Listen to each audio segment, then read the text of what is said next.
Louvado seja nosso Senhor Jesus Cristo, para sempre seja louvado. Querido irmão, querida irmã, estamos celebrando este quarto domingo do tempo da Quaresma, do ano litúrgico A. Hoje a liturgia nos apresenta o Evangelho onde Jesus cura o cego de nascença. E é interessante o diálogo, que nós temos entre Jesus, o cego, os discípulos que apresentam aqui, os fariseus, os mestres da lei, os sacerdotes, enfim, todos estes que estão envolvidos neste diálogo pelo questionamento das diversas realidades que nós encontramos no texto evangélico. Primeiro de tudo, vamos entender, contextualizar um pouco a realidade. Este cego que foi curado, nasceu cego, segundo o relato, e inclusive seus pais apresentam-se aqui no discurso e são interpelados se de fato era cego ou não, porque ficava ali mendicando, Então, ou seja, é questionado de fato a veracidade. Era de fato cego ou não? E desta realidade, como era o pensamento daquele tempo, muitas vezes a enfermidade, as dificuldades, coisas físicas, provinham de uma realidade espiritual. Neste caso, surge o discurso sobre o pecado. Quem foi que pecou? Pergunta um dos discípulos. Quem pecou? Foi os pais? Foi o cego? Quem foi que pecou para que ele nascesse cego? O pecado, ele provoca, inclusive, essa realidade, segundo a concepção daquela época, provoca as dificuldades, as deficiências físicas, neste caso, a cegueira.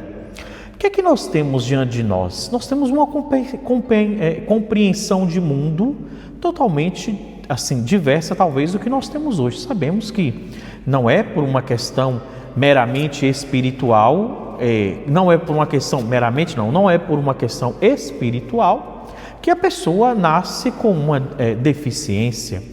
Mas naquele momento a geração, a ideia da genealogia era muito importante. Por isso os filhos, os pais deveriam viver uma vida coerente para que os filhos pudessem nascer perfeitos, sadios. E se assim não fosse, alguém da geração passada havia de ter pecado. Por isso, aqui o castigo nos filhos. Veja, Jesus rebate esta ideia. Não é nem os pais, nem ninguém que pecou. Não é pelo pecado que vem esta realidade, mas é por outras questões. Sabemos que neste caso, biológica. Por isso Jesus, ele traz, inclusive, é interessante perceber isso, ele manifesta-se como Deus, porque ele faz lama, diz o texto. Jesus cuspiu no chão, fez lama e com a saliva. Essa parte é importantíssima nesse texto litúrgico, porque Jesus está mostrando aqui o mesmo processo praticamente que fez Deus para criar o homem. É uma imperfeição, nesse caso, biológica, não é uma imperfeição espiritual. Por isso Jesus faz lama, coloca nos olhos como quem modelasse o homem novamente, modelasse a parte que falta, para que ele pudesse a partir daí enxergar. Ou seja, depois ele precisa se lavar. O que significa isso? Além de uma visão batismal, estamos diante de uma realidade do sacramento do batismo, que é o sacramento da purificação.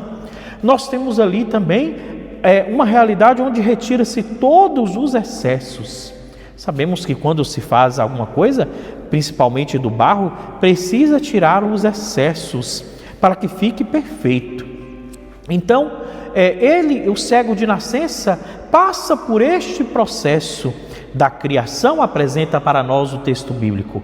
A criação apresenta para nós o sacramento, para aí redescobrir a beleza da visão e ser inserido no meio do povo para viver uma vida nova no Senhor. Já não mais na humildade, na humilhação, mas agora vivendo de uma forma muito mais profunda na presença de Deus Todo-Poderoso. Então agora ele passa a testemunhar de uma pessoa que necessitava de cuidados, digamos assim.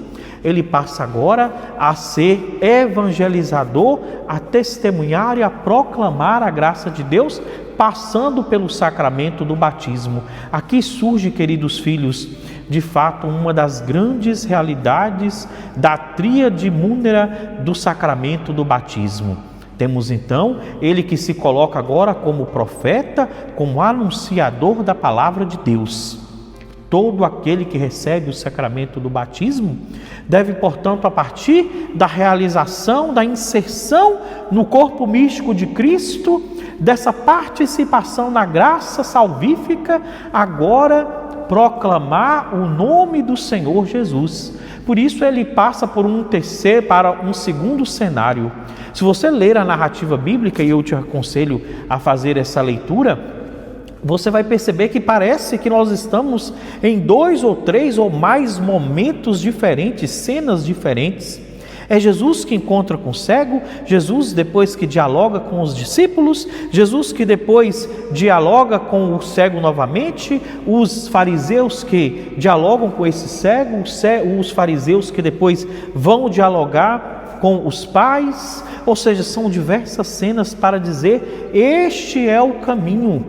Passa-se por um caminho de conversão, desde o momento do encontro pessoal com nosso Senhor, passando-se pela resposta do sim para a cura, para a libertação, até o momento em que a família não compreende muitas vezes, e isso é um detalhe que nós poderíamos refletir num outro momento, quando a família não compreende a sua conversão, a sua mudança de vida, a sua busca em Jesus Cristo. Por isso a recepção do sacramento.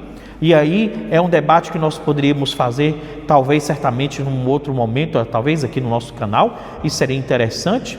Mas, ou seja, passa-se por esta realidade e depois é preciso testemunhar na comunidade, a ponto de não ser credível, de não acreditarem quem foi que fez essa realidade. E claro, surgem as barreiras.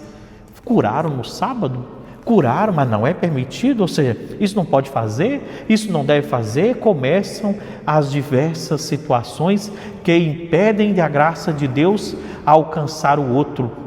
Apresentam-se as diversas tribulações àquele que encontrou-se verdadeiramente com o Salvador. Irmãos, esta é mais do que uma verdade que nos acontece constantemente. Mas se perseveramos na presença de Deus, veja só, a glória de Deus manifesta-se diante do pecador. Olha, eu vou fazer a leitura, o versículo 24 diz: da glória a Deus, nós sabemos que esse homem era um pecador, o homem que tinha sido cego. Então, os judeus chamaram de novo o homem que tinha sido cego. Disseram-lhe: da glória a Deus, nós sabemos que esse homem é um pecador. Está falando de Jesus, são os acusadores. Mas, mesmo ali, onde parece que vai dar a glória ao Senhor, essa glória ela é velada. Ele questiona logo: se ele é pecador, não sei. Só sei que eu era cego e agora vejo. É preciso enfrentar aqueles que acham que a presença de Deus ela não é verdadeira. Quantas vezes passamos por isso? As pessoas não compreendem, não querem admitir, não querem aceitar. Ele era, se ele é eu não sei, só sei que o meu testemunho pessoal não me diz isto. Ele é o meu Redentor. Muitos por aí afora não compreenderão e não compreendem a pessoa de Jesus Cristo. Nós não podemos nos deixar levar por a opinião daqueles que não viveram a experiência do Espírito Santo.